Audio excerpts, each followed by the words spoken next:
नमस्कार। आप देख रहे हैं आज की बात और मैं हूं प्रकाश। दोस्तों, जरा आंखें बंद करके सोचिए। अरब सागर की रात है। दूर तक काली लहरें, हवा में नमी और डेक पर फैला तनाव। भारतीय नौसेना के युद्धपोत एक कतार में समुद्र को चीरते हुए पाकिस्तान की ओर बढ़ रहे हैं। रडार पर हर पर की हलचल दर्ज हो रही है। आईएनएस विशाखापट्टनम के कमांड रूम में एडमिरल दिनेश त्रिपाठी अपने सामने चमकते इलेक्ट्रॉनिक मानचित्र पर नजर गड़ाए हैं। लक्ष्य कराची पोर्ट। ब्रह्मोस मिसाइल के लॉन्चर लॉक हो चुके हैं। फायरिंग कोड दर्ज है। अब बस एक शब्द का इंतजार, फायर। लेकिन तभी दिल्ली से एक कोडेड सिग्नल आता है, एक आदेश जिसने पूरी लड़ाई की दिशा बदल दी। टेंशंस बिफोर ऑपरेशन सिंदूर। ये कहानी शुरू होती है मई 2025 से, जब भारत और पाकिस्तान के रिश्ते फिर से बारूद के ढेर पर खड़े थे। सीमा पर गोलियों की आवाजें गूंज रही थीं। ऑपरेशन सिंदूर के तहत भारतीय वायुसेना ने पाकिस्तान के कई अहम ठिकानों पर सटीक हमले किए थे। अब बारी थी नौसेना की। कराची पोर्ट पर हमला मतलब पाकिस्तान की अर्थव्यवस्था पर सीधा वार। ये वही जगह थी जहां से पाकिस्तान का सबसे बड़ा आयात निर्यात चलता है, जहां उनकी नौसेना का मुख्य अड्डा है और जहां पर हमला करना उनके लिए एक राष्ट्रीय आपदा से कम नहीं होता। The attack plan. दोस्तों, नौसेना का प्लान बिल्कुल साफ था।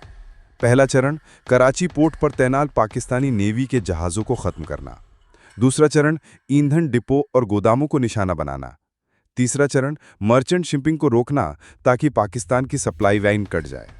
और सबसे खतरनाक हथियार था सुपरसोनिक ब्रह्मोस मिसाइल, जो पलक झपकते ही दुश्मन के दिल तक पहुंच सकती थी। The diplomatic twist. दोस्तों, मगर युद्ध सिर्फ मैदान में नहीं, डिप्लोमेसी की मेज पर भी लड़ा जाता है। पाकिस्तान ने अचानक बैक चैनल के जरिए युद्ध विराम का प्रस्ताव भेजा। खाड़ी देशों, अमेरिका और कुछ यूरोपीय ताकतों ने बीच बचाव किया। दुनिया नहीं चाहती थी कि हिंदुस्तान कराची पर हमला करे, क्योंकि ये सिर्फ पाकिस्तान नहीं बल्कि पूरी क्षेत्रीय राजनीति को हिला देता। प्रधानमंत्री नरेंद्र मोदी के सामने मुश्किल फैसला था। क्या वो हमला जारी रखें और पाकिस्तान को सबक सिखाएं, या कूटनीतिक रास्ता अपनाकर रुक जाएं? The halt order.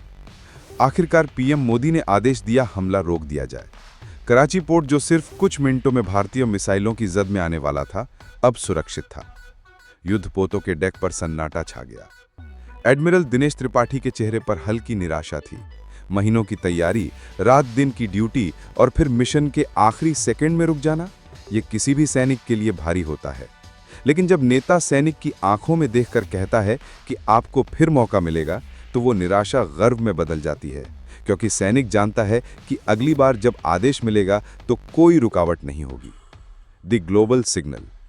दुनिया ने इस घटना से दो बातें समझ लीं। पहली, भारत सिर्फ डिफेंसिव ताकत नहीं बल्कि ऑफेंसिव स्ट्राइक कैपेबिलिटी में भी किसी से कम नहीं है। दूसरी, भारत अब अपनी शर्तों पर युद्ध भी करेगा और शांति भी। अमेरिका, रूस, खाड़ी देश, सब ने इस संदेश को पढ़ लिया।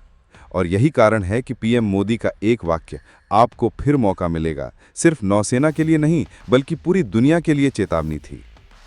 दोस्तों, ये कहानी सिर्फ एक ऑपरेशन की नहीं, ये कहानी है भारत के नए आत्मविश्वास की। हम वो देश हैं जो हमला करने की ताकत रखते हैं लेकिन संयम भी रखते हैं।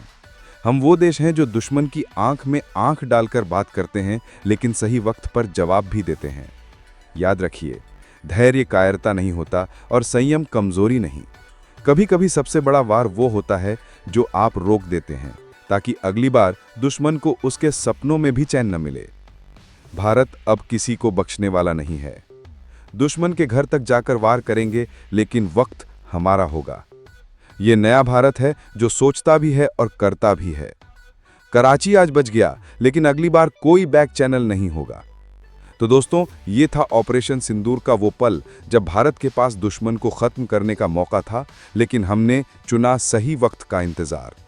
और जब पीएम मोदी ने कहा आपको फिर मौका मिलेगा, तो यकीन मानिए वो मौका आएगा और तब भारत अपना हिस्सा पूरा करेगा। अगर आपको लगता है कि ये नया भारत सही रास्ते पर है, तो इस वीडियो को शेयर कीजिए, अपने विचार लिखिए और एक बात हमेशा याद रखिए, भारत सिर्फ जीतता नहीं, भारत इतिहास बनाता है।